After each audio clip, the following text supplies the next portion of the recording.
está íntimamente relacionado con el libro de Éxodo. Levítico contiene las instrucciones que Dios dio a Moisés durante los 2 meses entre la terminación del tabernáculo y la partida de Israel del monte Sinaí. El título Levítico no se deriva de la Biblia hebrea, sino de las versiones griega y latina. Ante todo, Levítico trata 2 temas importantes: la expiación y la santidad. Entre los pueblos antiguos era una práctica casi universal alguna forma de sacrificio, y los sacrificios de Israel tienen ciertas semejanzas con los de sus vecinos. Sin embargo, algunos rasgos son únicos. El monoteísmo absoluto de Israel, la creencia en un Dios único y verdadero, el énfasis en la ética y moralidad, que procede de la absoluta santidad moral del mismo Dios, la ausencia y prohibición de prácticas asociadas a otras religiones, como la magia y la brujería, un elevado tono del sistema de sacrificios, nada de frenesí, nada de prostitución, nada de orgías, nada de ritos de fertilidad, nada de sacrificios humanos. ¿Por qué tan estricto? Dios da una razón en el versículo 7 a saber, para prevenir que Israel cayera en la idolatría por ignorancia. La inclinación natural del hombre carnal es practicar el sincretismo, innovar en religión, combinando elementos paganos con la religión verdadera.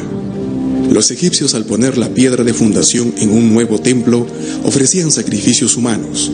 Finalmente, la religión egipcia cayó en la adoración de bestias. Los cananeos hacían sacrificios en las montañas, sacrificaban niños al cruel dios Moloch.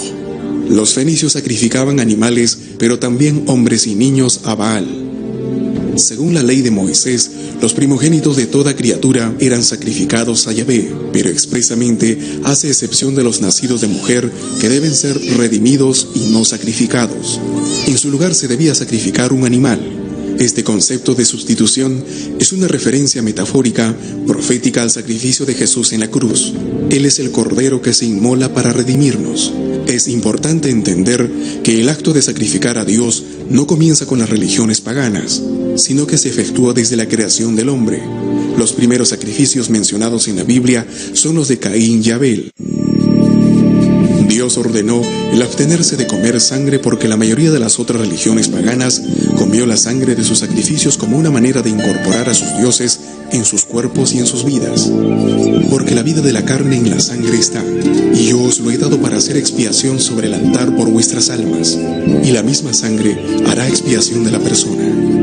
Dios le dio a Israel instrucciones estrictas con relación a la sangre. De manera categórica, Él prohíbe su consumo. La ciencia moderna ha demostrado de manera contundente que muchas enfermedades virales son transportadas en la sangre y el consumo de sangre puede transmitir esas enfermedades a quien la come. Pero esta no es la razón por la cual Dios da la prohibición. Dios declara que la vida de un animal está en su sangre, y esto es científicamente acertado, debido a que el oxígeno en el aliento de vida inhalado es llevado a cada célula del cuerpo por la corriente sanguínea.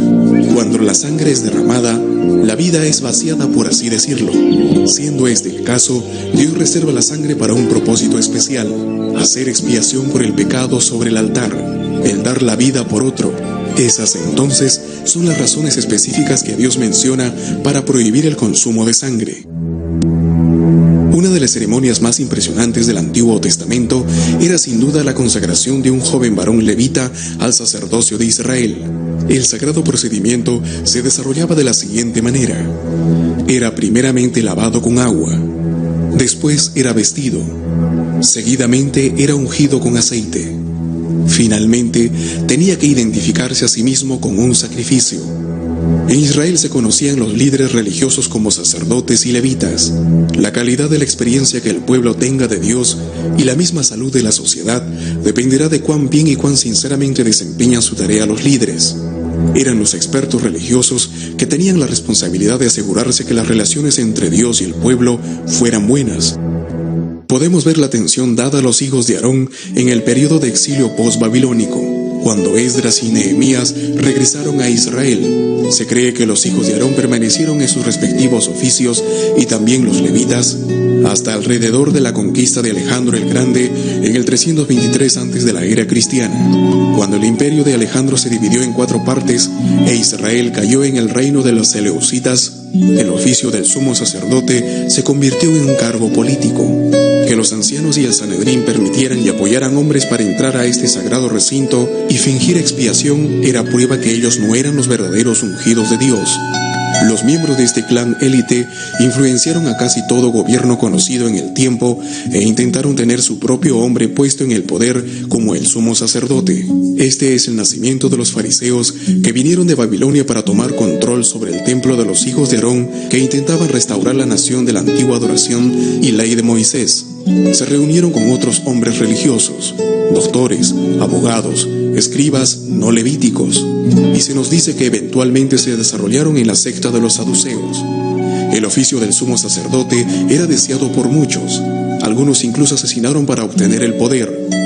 Para controlar a Israel, los conquistadores gentiles paganos aprendieron que ellos tenían solamente que controlar el liderazgo del culto del templo e influenciar a los mal llamados líderes espirituales. En cuanto a los sacrificios, Dios lo ha hecho perfectamente claro a Israel lo que debemos de hacer para la expiación. Porque no hablé yo con vuestros padres, ni les mandé cuando salieron de Egipto acerca de holocaustos y de víctimas. Mas esto les mandé: escuchad mi voz, y seré a vosotros por Dios, y vosotros me seréis por pueblo. ¿Y qué pide de ti Jehová? Solamente hacer juicio, y amar misericordia, y humillarte para andar con tu Dios. Debido al doble énfasis que se le da a la expiación por la sangre y a la santidad, este libro tiene vigencias perdurables para los creyentes bajo el Nuevo Pacto. El Nuevo Testamento enseña que la sangre expiatoria de los animales sacrificados, prominente en Levítico, fue una sombra de los bienes venideros y señalaba al sacrificio de Cristo una vez por todas por el pecado. El epílogo de Levítico se centra en la siguiente frase: sed santos como yo soy santo. No tiene nada que ver con la religión. Es un estilo de vida, es una virtud que nos coloca bajo el agrado de Dios, la conciencia de quién es Dios, de quiénes somos nosotros en Cristo, y la conciencia del mundo en el que vivimos serán el marco que regule nuestros hechos y nos ayudarán a vivir como verdaderos integrantes de su reino.